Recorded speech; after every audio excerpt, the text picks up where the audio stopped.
Summa qalu lirasuli la illam tantahu lanarjumannakum wa layamassannakum.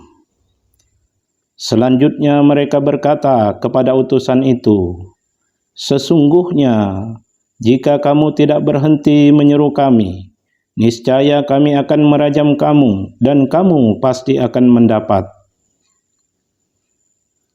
Yakni innam takunu muntahina an halikum lanaktulannakum bil hijarati wa asabakum minna azabun alim ay mu'limun sadid.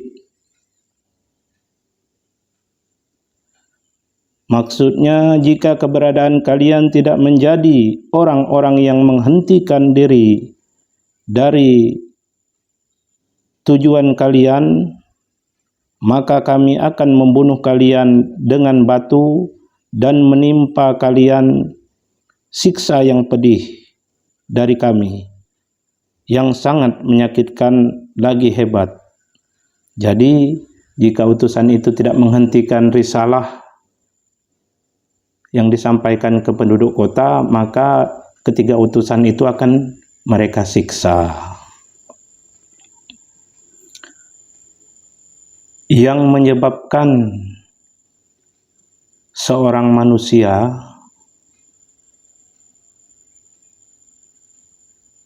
enggan diajak menuju ke jalan Allah Ta'ala, diajak taat kepada Allah Ta'ala, diajak menuju jalan keselamatan untuk dirinya, itu karena ada hawa nafsu atau hawa nafsu buruk yang ada pada batinnya. Jadi nafsu itu ada nafsu amarah, nafsu lawamah, nafsu mutmainnah. Nah, nafsu mutmainnah ini nafsu yang diridai Allah Ta'ala, nafsu yang telah mendapat cahaya dari Allah Ta'ala. Sedangkan nafsu amarah, nafsu lawamah ini mengajak orangnya menuju jalan keburukan, mengajak orangnya untuk ingkar akan Allah Ta'ala, mengajak orang tersebut untuk tidak taat kepada Allah Ta'ala. Jadi pada nafsu yang buruk ini, nafsu amarah dan nafsu lawamah, itu ada sifat di dalamnya, sifat haywaniyah, yaitu sifat kebinatangan. Ia tidak taat kepada Allah, tapi ia taat untuk urusan perut, untuk urusan makan minum, untuk urusan nafsu syahwat. Apabila tidak terpenuhi, apabila ada yang menghalangi keterkaitan dengan urusan itu, maka akan ia bunuh, maka akan ia sakiti, atau yang semisalnya. Nah, itu sifat binatang. Jadi binatang itu dia pokoknya urusannya makan dan minum dan syahwat. Apabila sudah terpenuhi, cukup, ya, itu sifat haywaniyah. Ada lagi sifat syaitaniyah pada nafsu yang tercela ini, pada nafsu lawamah. Sifat syaitaniyah itu ada pada dirinya. Jika orang mendapat karunia yang baik dari Allah Ta'ala, ia benci. Ia suka menghasut. Ia suka mencari keburukan orang, lalu membicarakannya, lalu menyebarkannya ke tengah orang banyak, agar orang itu merana, agar orang itu menderita.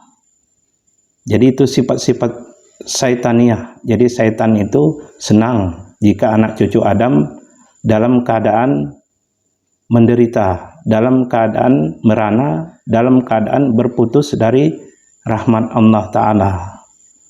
Tapi ia benci jika melihat kebaikan yang ada pada diri orang itu, jika melihat keutamaan, kelebihan atas karunia Allah pada diri orang itu. Itu sifat syaitaniyah. Lalu ada sifat rububiyah. Jadi sifat tercela ini yang ada pada diri manusia, ia menganggap dirinya yang paling. Jadi ia lupa akan segalanya dari Allah Ta'ala. Allah Ta'ala penentu segala sesuatu. Biasanya ia berkata, kalau bukan saya,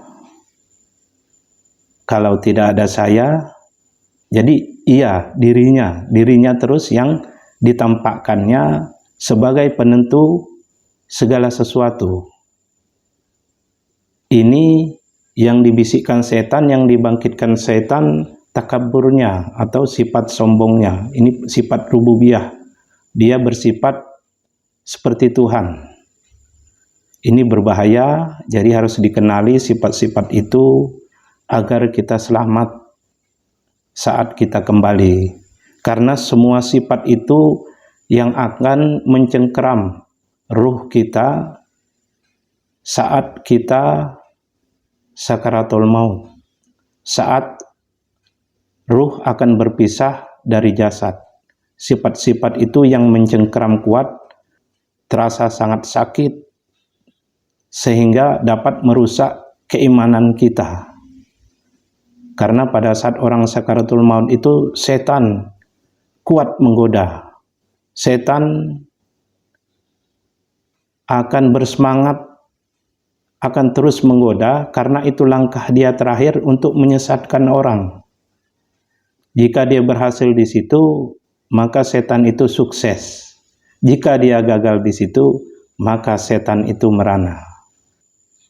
Selama masih hidup, dipelajari, diteliti, dirasakan, diselamatkan batiniyah kita dari sifat itu. Selama itu ada di batin kita, maka berhati-hati akan keadaan kita. Bisa ia menyebabkan ibadah kita tertolak, bisa ia menyebabkan doa kita tidak diijabah, bisa ia menyebabkan kehancuran bagi kehidupan makhluk yang lainnya. Demikianlah, insya Allah akan kita lanjutkan lagi di lain waktu. Seringlah beramal